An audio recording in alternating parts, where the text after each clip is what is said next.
Assalamualaikum warahmatullahi wabarakatuh. Salam sejahtera bagi kita semua. Semoga kita selalu diberikan nikmat, rezeki, kesehatan dan kesempatan sehingga kita dapat dengan mudah melaksanakan aktivitas kerja kita sehari-hari. Amin, amin ya robbal alamin. Perkenalkan, nama saya Firmansyah Kusumayadi. Saya merupakan salah satu dosen tetap pada Sekolah Tinggi Ilmu Ekonomi BIMA pada program studi manajemen dengan konsentrasi manajemen sumber daya manusia. Dalam kesempatan ini, saya akan menyampaikan tentang pernyataan diri dosen unjuk kerja Tridharma Perguruan Tinggi dalam bidang pengajaran. Adapun mata kuliah spesialis yang saya ampu di sini yaitu mata kuliah manajemen sumber daya manusia dengan bobot 3 SKS. Terkait proses pembelajaran yang saya gunakan, di sini saya menggunakan 3 pendekatan, yaitu ceramah, tanya jawab, dan small group discussion. Dalam metode ceramah meliputi pembukaan pertemuan, penyampaian materi yang sudah tersusun sistematis dalam rencana pembelajaran semester sesuai pertemuannya, dan di akhirnya yaitu penutup. Memberikan kesempatan kepada mahasiswa untuk melakukan interaksi dan tanya jawab.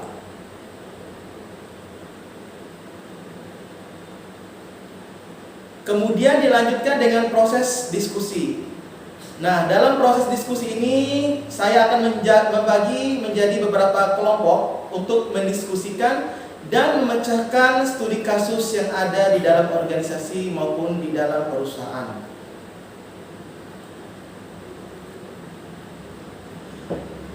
Mata kuliah manajemen sumber daya manusia ini bertujuan memberikan pengetahuan dan kompetensi kepada mahasiswa terkait bagaimana sih pengelolaan sumber daya manusia di dalam organisasi atau di dalam bisnis perusahaan, agar terus-menerus berkembang baik secara lokal, nasional maupun internasional.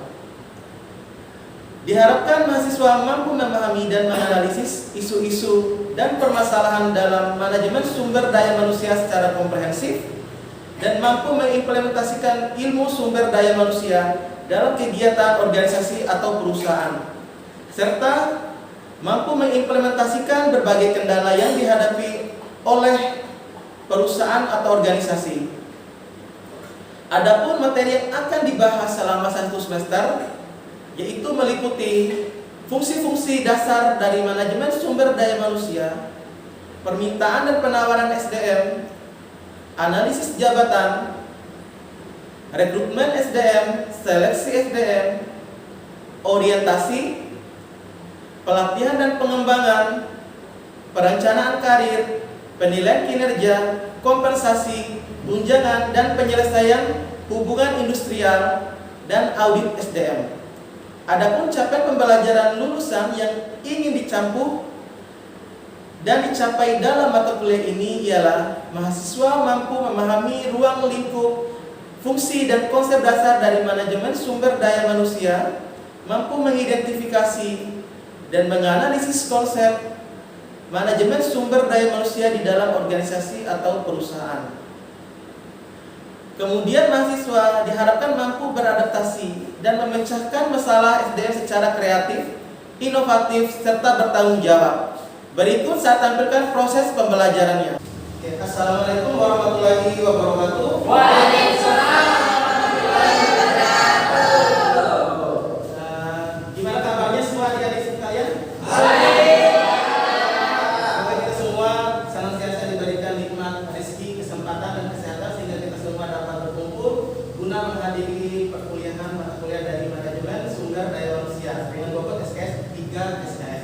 Nah, adapun di mata kuliah ini nanti ada beberapa buku referensi yang saya gunakan sebagai acuan kita dalam proses pembelajaran. Yang pertama itu adalah seperti yang tampil di slide ini adalah buku dari Bapak Melayu Hasibuan atau dia dikenal dengan Bapak Manajemen Sumber Daya Manusia. Kemudian di sini saya sudah membawa beberapa buku. Salah satunya ada juga dari bukunya Profesor Dr. Sondang Siagia. Kemudian ada juga bukunya dari Mila Badriah dan ada juga bukunya dari Irham Fahmi. Tapi nanti adik-adik sekalian bisa mencari literatur dan referensi sendiri yang ada di toko buku terdekat atau Anda bisa mengakses e-book yang ada di internet. Oke, baiklah, sebelum saya menjelaskan materi kita tentang manajemen sumber daya manusia ini, terlebih dahulu Pak Firman akan menyampaikan untuk kontrak perkuliahannya.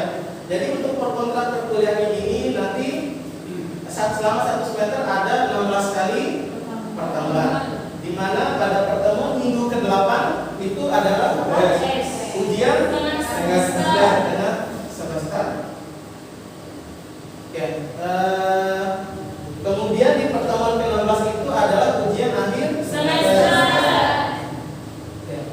Untuk standar penilaiannya ini nanti itu ada meliputi beberapa komponen item di penilaiannya. Yang pertama itu adalah absensi kehadiran. Jadi absensi kehadiran itu harus minimal 50% kehadiran dari 100% bobot kehadirannya, ya gitu kan. Dari 16 kali pertemuan untuk yang kelas reguler dan 8 kali pertemuan untuk yang kelas ekstensi atau kelas B. Kemudian yang kedua itu ada nilai dari tugas. Tugas itu bobot nilainya 30%. Kemudian ada dari ujian tengah semester bobot nilainya 10%, dan dari ujian akhir semester itu adalah bobot nilainya 10%. Oke, untuk materi ini kita akan membahas terkait dengan fungsi dasar dari manajemen sumber daya manusia itu sendiri. Nah, di sini saya sudah mencantumkan nomor WA dan nomor dan alamat Facebook saya. Mungkin nanti kita bisa saling sharing, bisa saling berdiskusi dan berbagi informasi dan atau bertukar gagasan, pendapat dan sebagainya untuk pengembangan wawasan kita ke depan. Artinya kita juga harus saling belajar. Anda belajar kepada saya, begitupun saya juga mendapatkan banyak sekali informasi dan pengalaman dari adik-adik sekalian. Ya, pertanyaannya, pernah dengan kata MSDM? MSDM itu apa? Kalau ilmu manajemen sumber daya manusia itu dia fokusnya apa? Mengelola apa? Sumber daya manusia. Apalagi? Jadi leadership. Ada lagi? Ya, menjadi leadership atau pemimpin di dalam sebuah organisasi untuk mengelola organisasi atau bisnis yang dimiliki. Jadi ilmu manajemen sumber daya manusia ini merupakan turunan atau cabang dari ilmu manajemen. Gitu. Tentunya di semester 1 adik-adik itu sudah dibekali yang namanya ilmu manajemen, pengantar manajemen ya. Gitu. Ada yang masih ingat fungsi dasar dari manajemen itu apa saja? Ada POAC. P itu apa? Planning. O-nya organisasi, A-nya equating dan controlling. Ya. Oke, kita bahas satu-satu dulu di sini.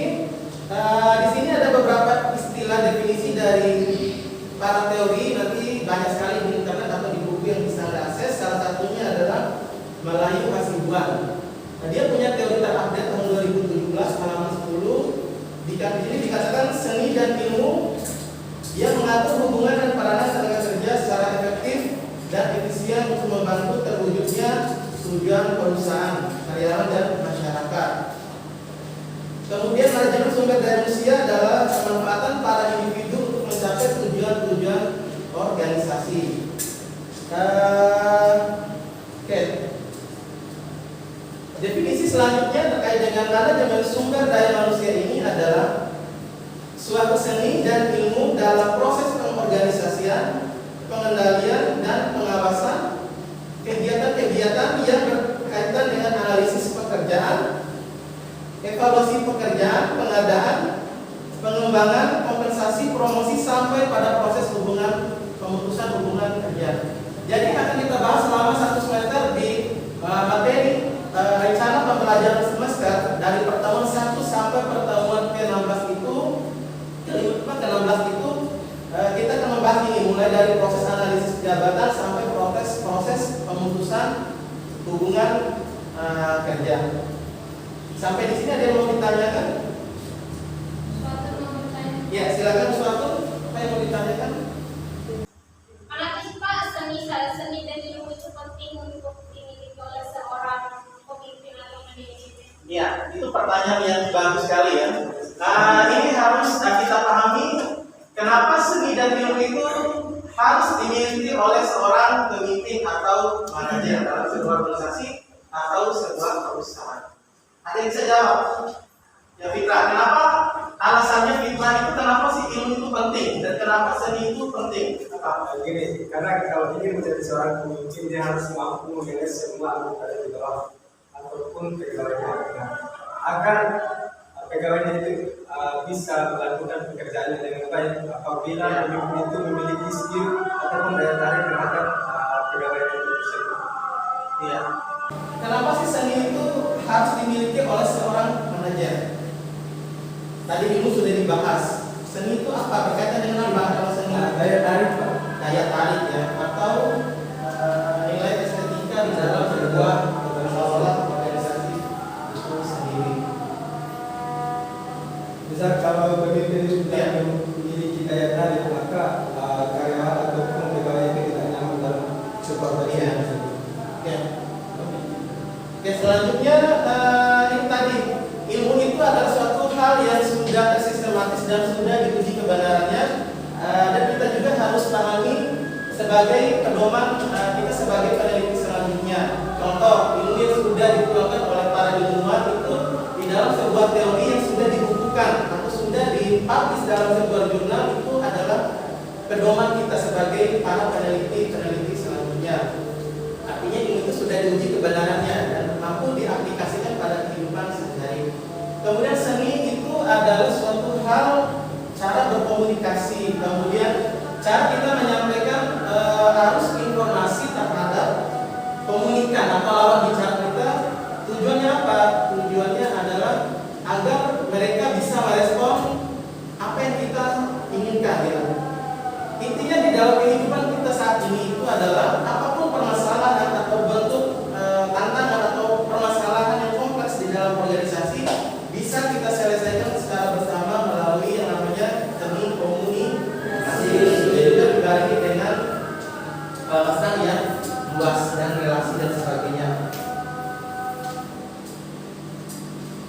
Oke, sambilan kenapa sih alasan kita memilih jurusan manajemen SDM? Tentu tadi Anda sudah menjawab. Yang pertama itu fokusnya kepada manusia sebagai pengelola organisasi.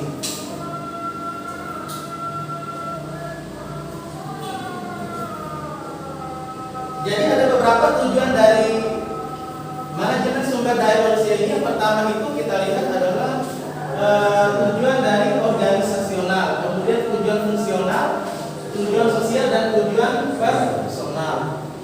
Jadi tujuan organisasi ini adalah memastikan bahwa setiap SDM atau individu di dalam organisasi itu memiliki kontribusi yang besar terhadap organisasional secara utuh.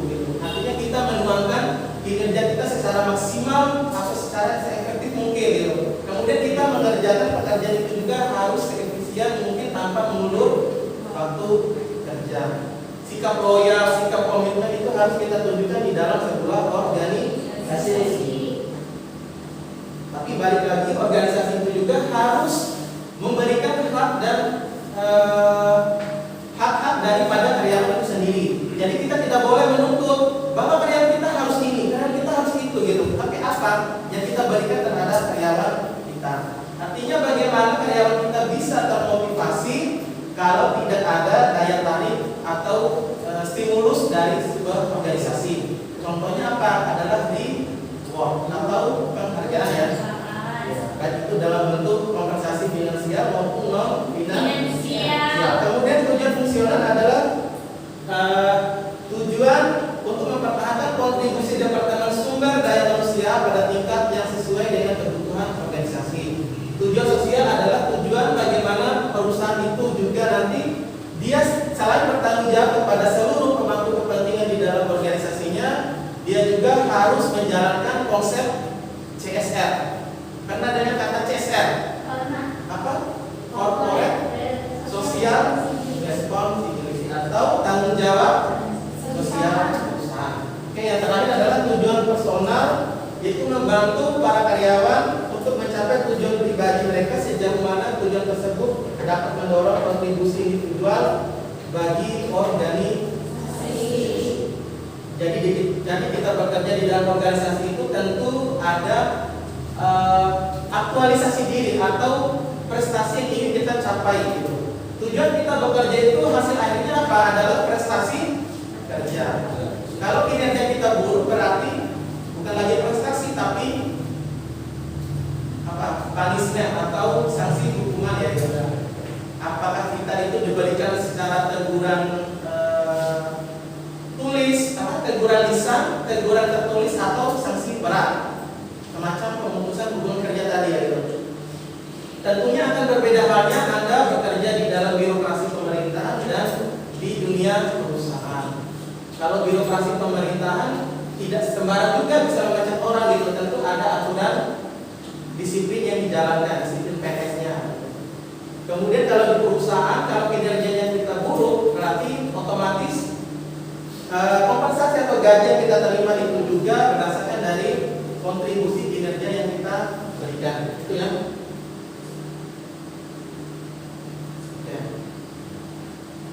Ada lagi yang ingin bertanya sampai di sini?